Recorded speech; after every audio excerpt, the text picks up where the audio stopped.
was struggling to get right the second part of the trilogy, and to find a way into it, truthfully. And in the meantime, Matt Aston, who's directed the show and who directed my the previous one, Retirement with Tom Stevens, he was saying, look, you need to write another play soon, another stage play, because and I was getting swallowed up by lots more telly and film, and he said, we need to crack on. And I said, look, I'm not ready to write it yet. And he said, well, look, let's just do something. Let's get back on stage together.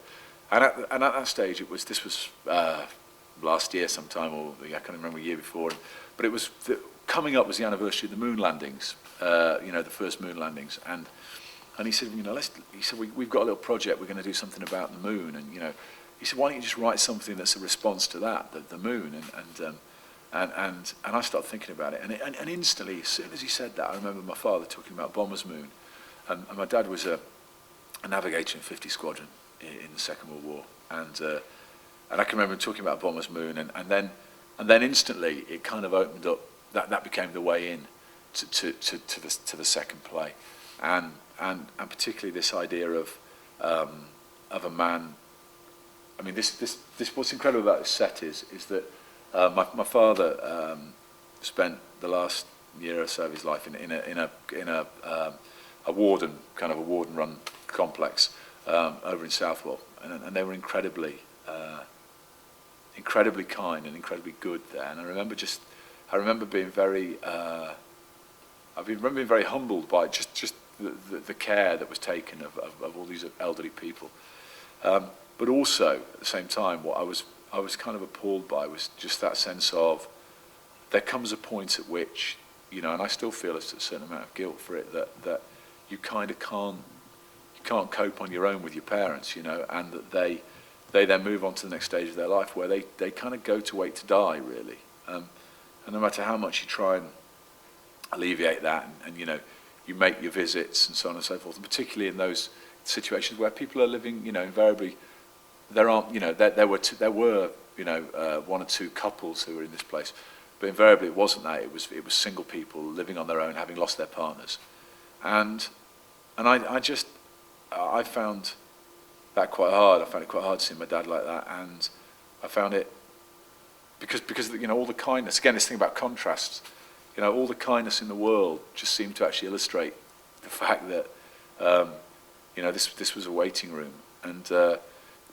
what's interesting was that I then started to talk to him more and more about his past, to try and bring the outside world into that room, and very much you're sat in a chair as he used to, in a chair like this, everything points towards the TV, and everything becoming functional. Everything starts to have a different.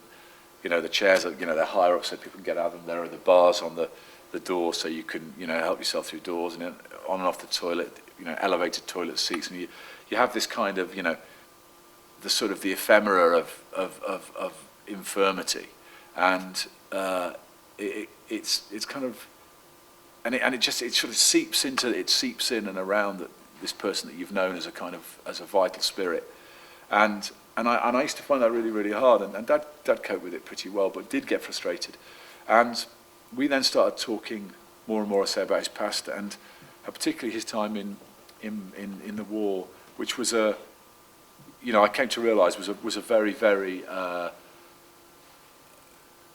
kind of influencing part of his life. Had a huge effect on him, and he never talked about it very much when we were little. I mean, not specifically, only very generally. I remember once being in the car, and he would try and make the car go very far. We'd be crawling along, and we'd get a straight bit of the A46 or whatever, and he used to say, "Right, we'll push the throttles forward now," and he'd put his foot down, and we'd have this old Ford Corsair, and it was shaking like hell, and he'd say, "We're through the gate, we're going to pull back now, take off," but it was very, very general. And then towards the end of his life, he started talking about how he was having bad dreams about being in the plane and the plane catching fire, and his brother Lawrence, my uncle, was shot down and killed, and Dad survived the one. He said, but he remembers when his brother was killed, that he suddenly became very scared for his mother, really, because he said she was just terrified that it was going to happen to my father, and he still had to go back, and he had a fair few raids still to do before he'd finished his tour, and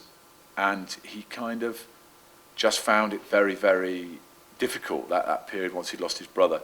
And as I say, at the end of his life, he said, I don't know why I'm worrying about it. He said, but I keep thinking I'm in the plane and the plane's on fire. And it was really, clearly, he like many RAF ex-bomber people, after the war, had a period when he was very, very, these days you would say he was suffering from post-traumatic stress disorder. I researched this years ago that there was a huge within Bomber Command, a huge incidence of alcoholism, failed marriages, failed businesses, and it was disproportionate to the rest of the population anyway. Then when you realise the kind of guys they were the educated, they were grammar school boys, public school boys, but they were bright boys. Some of them already had businesses, optometrists and doctors. So they were the real bright, because they were, they had to learn to fly, and they went into the RAF, and then they came out, and then when you saw the way they behaved, it was even more disproportionate, that social kind of disintegration.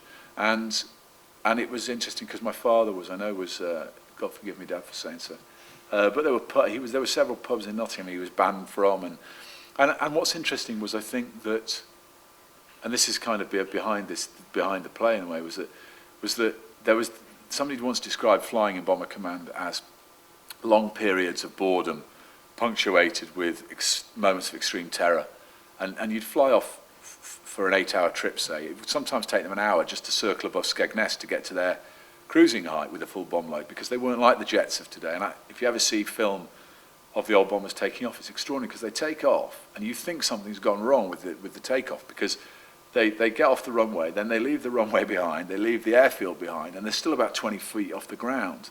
And it takes them so long to climb to an operating height. But they went off, and they had 8 hours, and then for about maybe 3 minutes of that 8 hours, as they flew over the target, when they were given amphetamine sulfate, they were given speed over the target. They would call them wakey pills, but they were told to pop one of those under their tongue, just in that last 2-3 minutes, flying straight and level, where they couldn't zip around.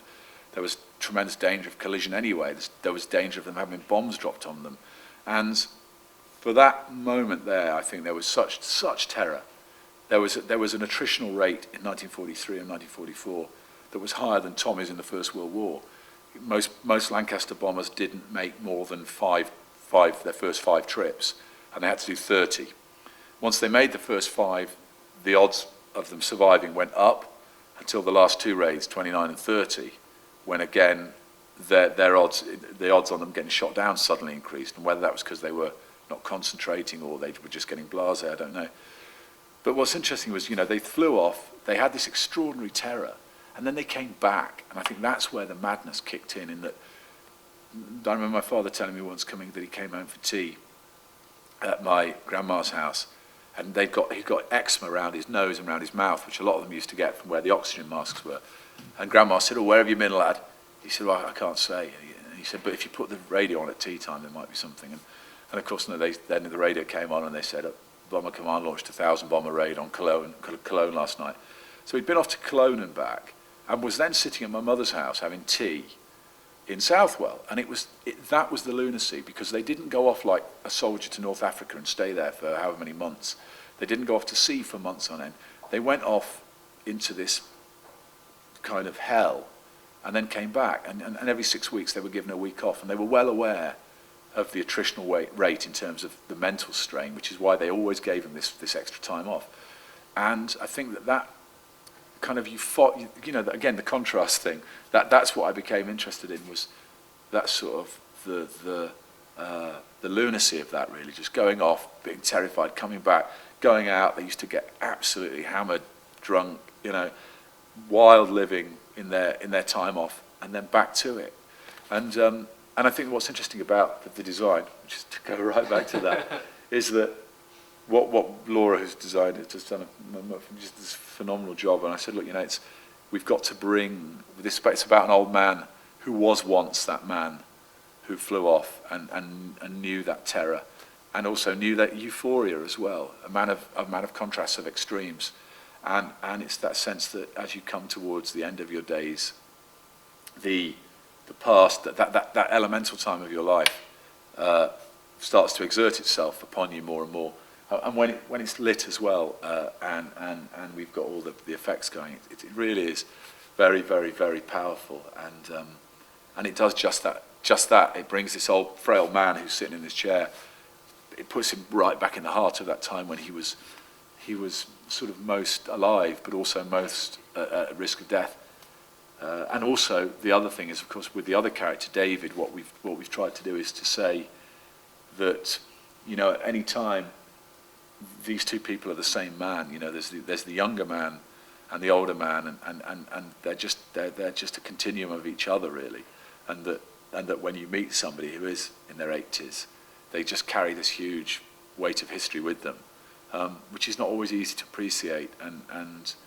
But by the same token, you know, this old man remembers what it was like to be fit and virile, and so it's all about that. It's all about that slipping from you know the present, the kind of that aging state, and the battle that you fight there, that we all fight as we get older. You know, I find getting old horrible, and I really, you know, I just can't find anything to recommend it at the moment, and it's, you know, it's apart from my daughters, my wife, I think, but you know that it is hard. It's really hard, and you know that we don't have that. You know, that war that we all fight isn't, you know, it's in some ways it's harder because you can't point to the thing that you rage against. You know, it's the, we shouldn't go gentle into the night, but sometimes it's hard when you're just railing indiscriminately. In the case of Jimmy, there is something very specific that he rails against. It's wonderful, and it was very weird because I've been doing a version of Women in Love, but we're filming it out in South Africa. So I got stuck out there with this volcano business, and so then came back, and it had been quite tense out there, just trying to get everything done and trying to make Cape Town look like Ilkeston, and sort of it was How did you do that? Oh, it was a battle, lots of oblique lighting. No, it was fine. I mean, actually, it looks sensational. I mean, looking at some brushes this morning, and it does look great. But it was, you know, it's been getting a square peg in a round hole, and we know that. We're all very well aware of that, and so it was quite tense because Matt and I were talking in the evenings, we were sort of Skyping each other and trying to get notes done and work out how the rehearsals were going and all that kind of stuff. And so getting back here was weird because there was no gentle kind of immersion in it. It was just like splash, but then it was wonderful because Paul Greenwood and Tim Dante, who were starring in it, and Matt had just they'd been so respectful of the script, which is not what you're used to in film and telly, and they've been really very gentle, very kind, and very just wanted to know what it all meant and what, you know, where the sort of where the pressure points were in the play and everything. And so in some ways it was great, but it was odd because it was unlike Tom Stevens, where the genesis of it had happened with me in rehearsals every day with Matt, and this was very much come on in, sit down, and we'll show you the play we've made while you've been away, and that was quite weird, but it was fantastic. I mean, it was what was extraordinary was there was perhaps 10% of it where I sort of said, look, can we go back and have a look at that bit, or can we go back and have a look at that bit, because 90% of it was absolutely on the money, which was terrific. But it is lovely being here as well, because obviously, you know, the university I've got strong connections with through as we spoke of, you know, my sister going there, and you know, last summer was terrific, but I still, it is lovely because it reminds me of that, and that's the weird thing, you know. I used to catch the bus in, as I say, when they had film, you know, English and American literature was showing some Billy Wilder, and I'd catch the bus in from Southall. And I was just walking past I don't even know if there's a bar there anymore. There used to be the old Buttery Bar that was down below the Portland building. And I mean, I can remember having a couple of good evenings there at 15, I have to say, which is perhaps not a good thing to admit. But yeah, so that it's lovely. So it feels a good place to put it on because it feels very rooted in, this theatre feels rooted in the environment which has produced the play.